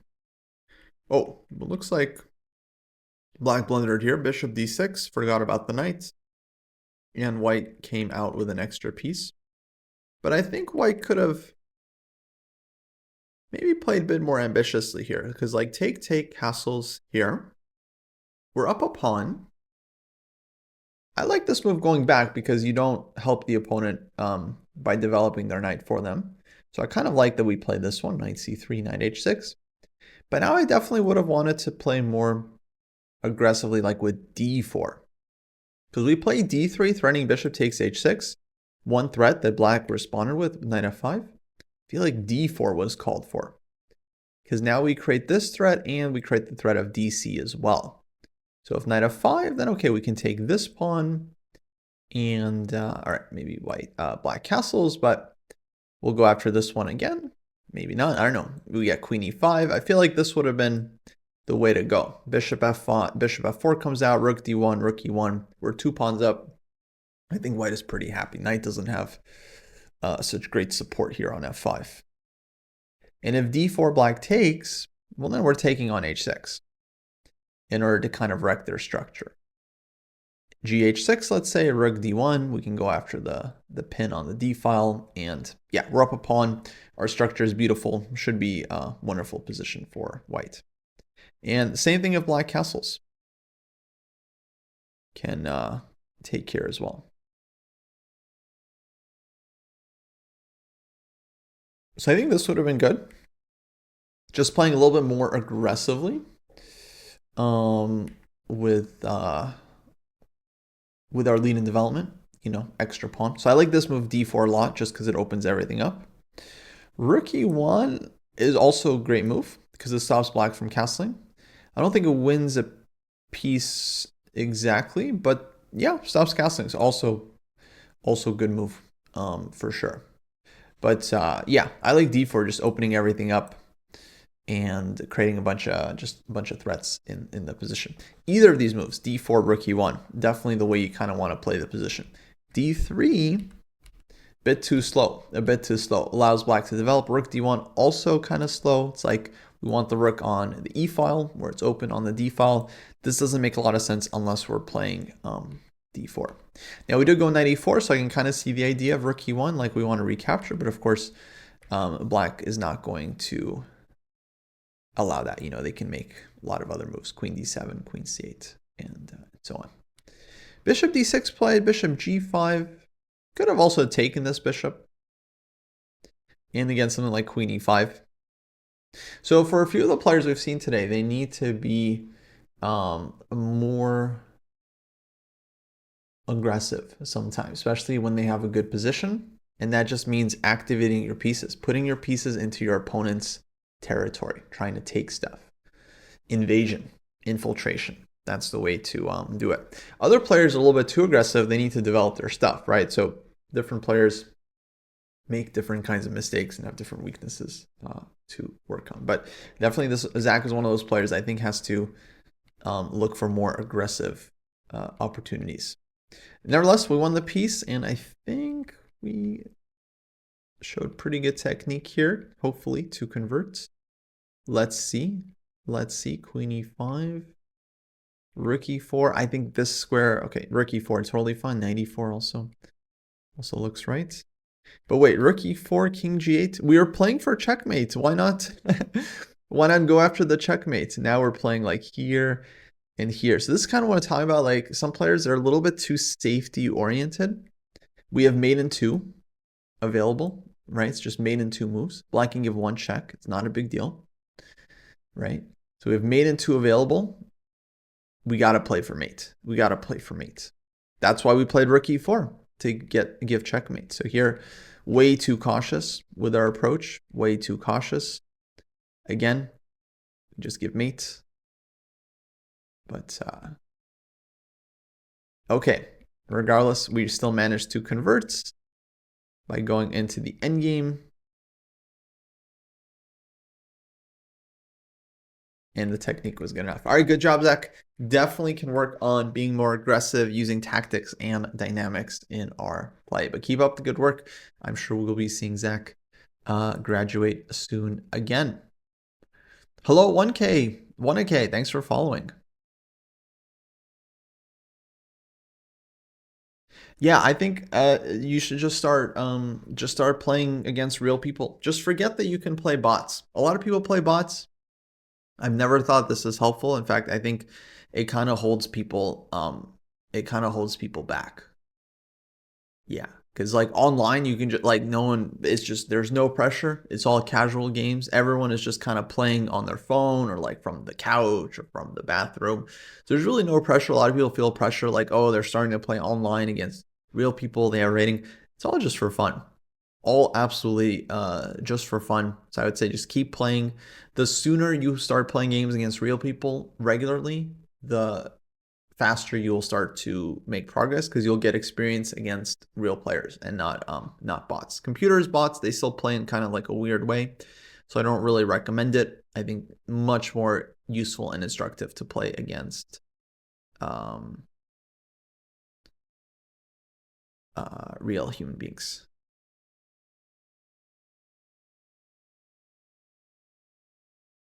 Yeah, guy at Virals Club always plays bots, and he plays super defensive because of that. He's petrified of open positions, and it's obvious why. Yeah, because when you play computer, you make a mistake, it punishes you. So it's like you learn to just keep everything defended. But then we see games like we've been seeing tonight, where players are completely winning and then not finding easy ways to convert the game. Players don't know how to convert position because they are just too focused on not losing their stuff.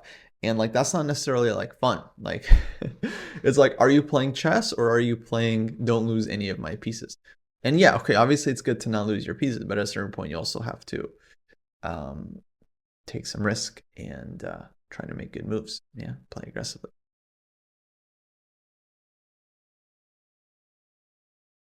Okay, folks, let's see. We have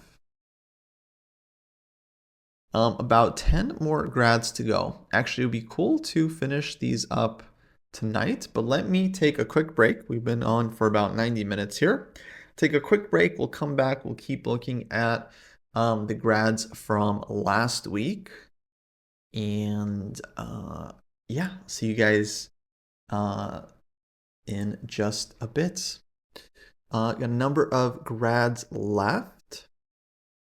So let's move on to America SB. Graduating from 1,000, 1,100 to 11, 1,200. Looks like they've already got multiple graduations under their belt. Nice job. Adult improver at 35. Began studying regularly July 2025. Love the game. Husband, father, Brazilian Jiu-Jitsu black belt wrestling coach. Nice. Very cool. Let's give them a follow. Looks like they were diligently logging back in August, September. Then things got busy during fall, but they're still tracking their stuff, playing games, and logging graduations. Got USCF rating. Looks like next graduation is in about 100 points on their chess.com. Okay, activity is here. Looks like they're doing some logical chess move by move. Everyone's first chess workbook. Complete a chessable, reassess your chess. That's not easy. That's not easy. That's pretty advanced. Let's check out the games, but nice balanced diet there of work. See if we have any published games here. Looks like we have one game. All right, awesome. Let's take a look.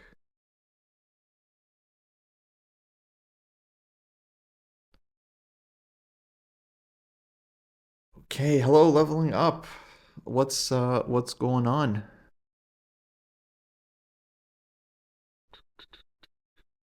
Playing against someone, they lost. He reported me for sandbagging. Uh-oh.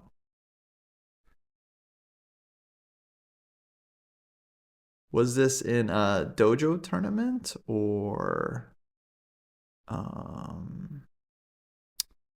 a chess.com event? Oh, I'm gonna need more info. Peep Show, yes, I'm filling in because we missed last week. We were both at Charlotte's at a tournament, and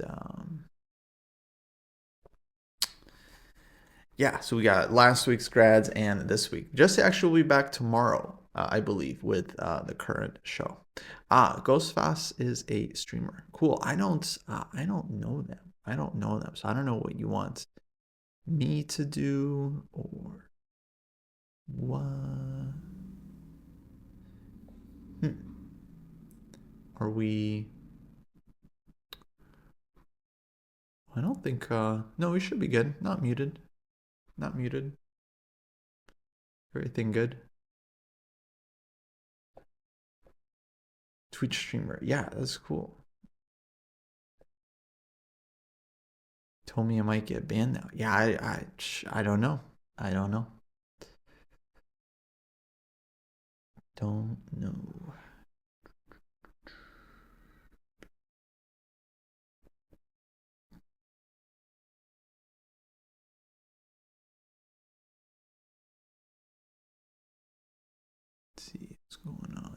Discord.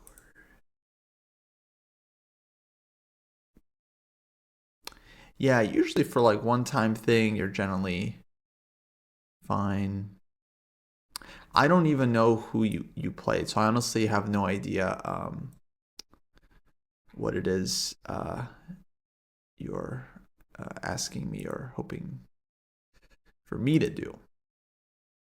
But I've got some graduates to look at. I don't even know the guy you played.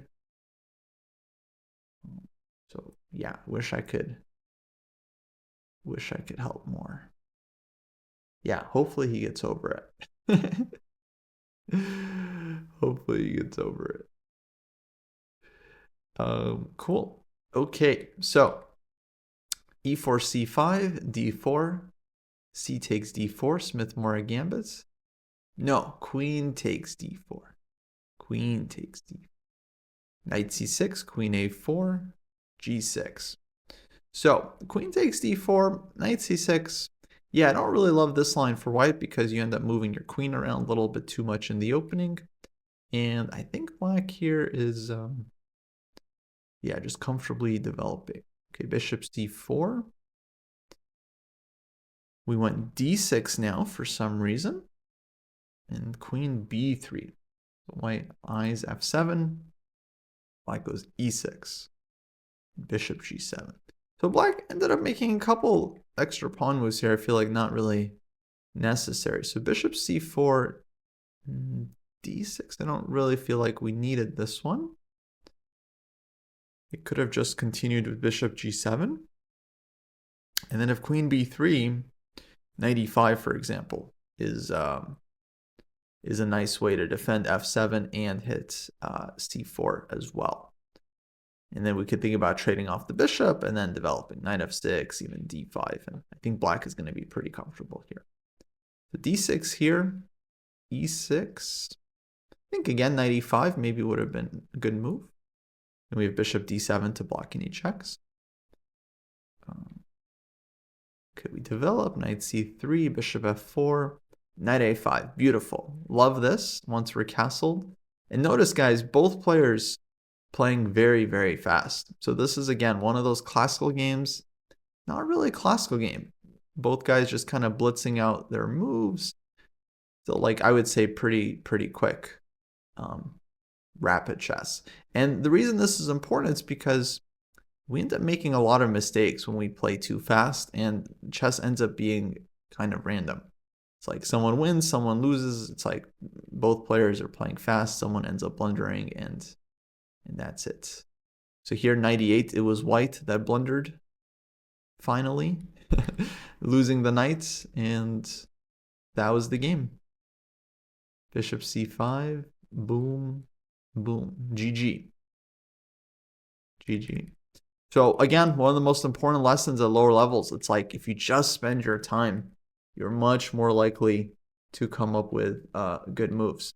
So this was the key moment here where white thought that they had a nice double attack, but unfortunately they missed easy defense. And yeah, otherwise I think white should have been just like completely winning here. I mean, it looks like they're up 3 pawns. Black's king is weak, so any kind of like reasonable move here, knight f5, for example, opening up the rook against the queen, queen d5 check, queen c4. All these moves I think would have given white a big edge. But knight 8 was played after 30 seconds, and that was the piece. Okay. As far as the opening goes, we talked a little bit about the pawn moves, this 95 idea. But yeah, otherwise, keep up the good work. And I'm sure we'll be seeing more graduations as we keep grinding. As long as you're consistent, folks, I feel like that generally leads to improvements.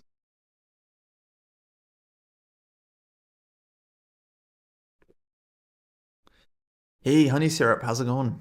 Okay, next up we have Hogboon graduating from 11-1200 to 12-1300. Hogboon says,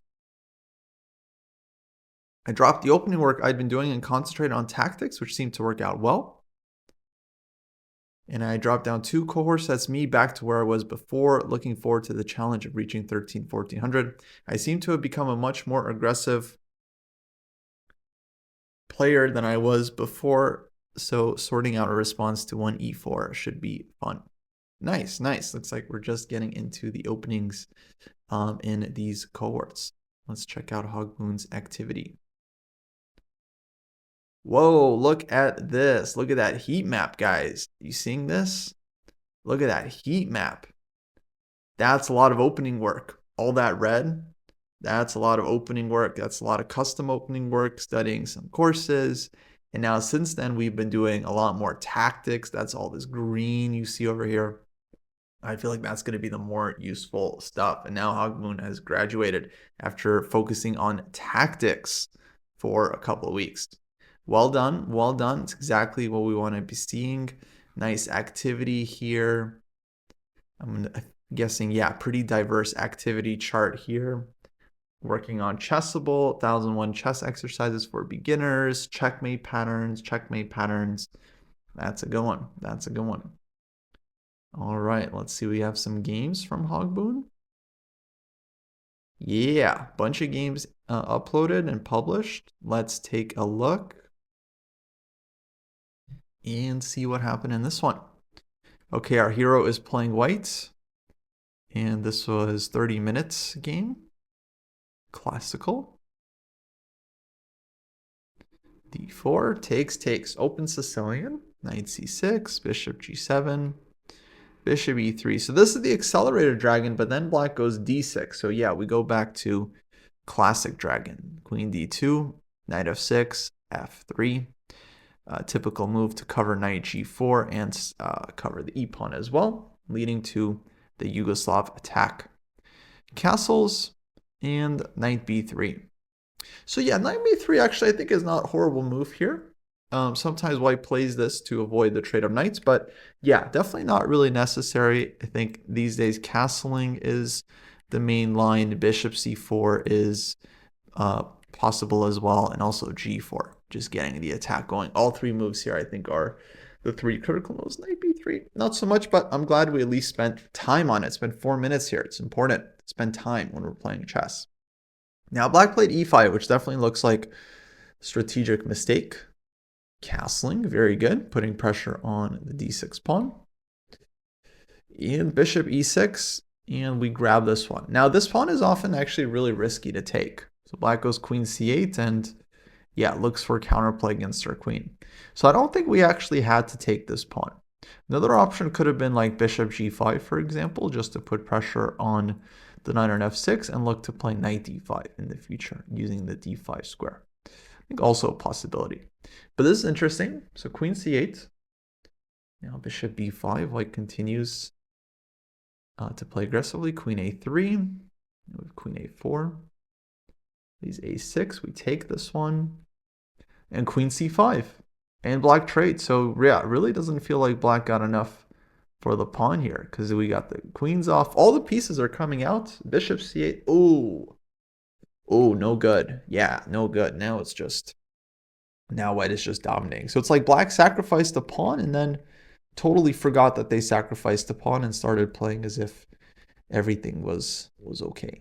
But yeah, that's brutal. So knight d7 takes, and no way to stop eventual checkmate. Okay, nice game, Hogboon. Definitely high rated player there, but played really well, grabbed the pawn, held on to the pawn, and then traded everything off, okay, with the help of the opponent to win the game.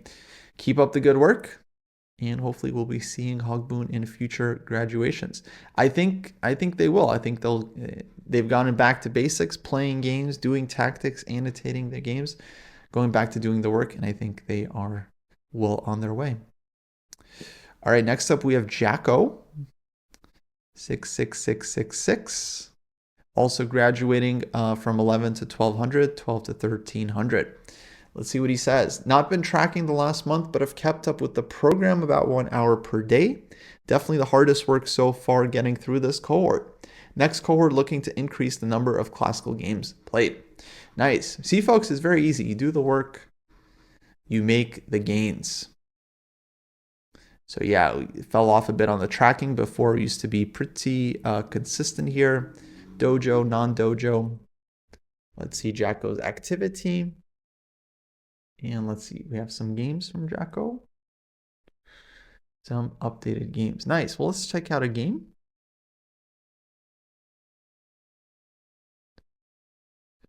And let's play through. So this one we are playing black rated classical game, G30. Game against a player fair but stronger than me. Going into a couple of moves which I felt let the game get away from me. All right, so we got a French. Bid's variation. Knight G7, bishop D3. Not sure about the theory on this one, but we get a reasonable structure with this knight F5 takes, bishop E6, bishop E7. Yeah, definitely classic dojo French kind of setup where we want to go G5, G4, A3, A6. Yeah, maybe we should just go G5. Not sure. Not sure. Why not, actually? Seems like a very reasonable move. A6, queen D3, G5, bishop D2, rook C8. Yeah, I'm not sure. I mean, are we playing on the king side here or on the queen side? Like first we go A6, then we go G5, then we go rook C8. So some of these moves must be wrong. Maybe we don't need to play G5 then if we're trying to play on the queen side. And if we're playing on the king side, we should be playing on the king side. We should be pushing G4. I would think this is logical. So bishop D2, rook C8, rook C1, queen B6. But that possibly hangs G5, although white doesn't take. Instead goes knight A4, queen back to D8, knight C5. So yeah, we really misplayed this early middle game. And I just want to point out that these moves, okay, we spent a few minutes on each of these moves actually, so that's good. Definitely could have maybe spent more time because we ended up losing time in the game with a couple of these wasted moves, especially queen B6, knight A4, and then we have to go back. So on queen B6, if we don't have a good response to knight A4, then definitely not a move that we want to be making. So knight C5, rook B8. Now we're definitely on the back end. Sometimes white has a tactic here with knight takes A6 or knight B7 possibly. Just goes B4. They could have taken one of these pawns, but then I guess they were worried that B2 was going to hang. But so does A6 at the end, yeah? So maybe white can still do something like this in black's position. Well, I don't know. Actually, there's G4. This one is hit. This one is hit. Maybe bishop C3. We're in time, though. So it feels like maybe white's okay. So white goes B4, keeping control. H6. Again, I think we should have just pushed G4 here, maybe even a while ago. And now white takes on B7. Oh, and we missed this. We missed this tactic. So now things kind of collapse.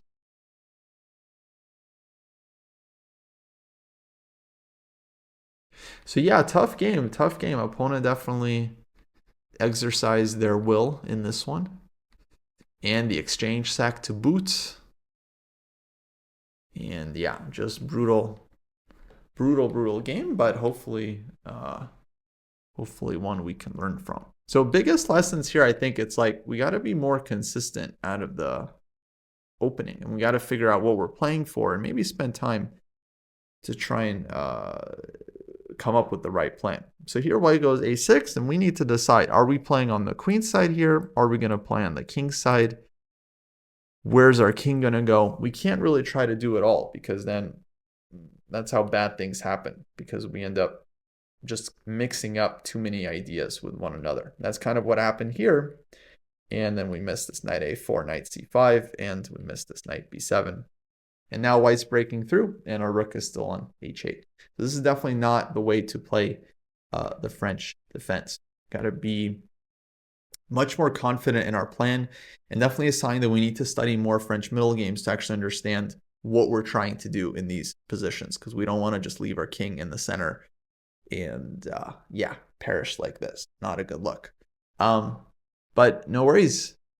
Good stuff. Jacko, keep up the good work. As usual, there's a lot of work to be done. to improve our chess. Whew. Okay, folks, we have 3, 4, 5, 6, 7 more graduations. I think I'm going to pause here. I'm feeling a bit tired. So I think we'll pause the show here. Try to finish up tomorrow. Maybe I'll get through the rest of these. Maybe Jesse will take over from here. But that's going to do it for tonight's show. Thanks for hanging out. Getting pretty late here over where I'm at. So I got to get going, but it was a good show. And yeah, we'll be seeing you all back here tomorrow, hopefully, for more dojo content.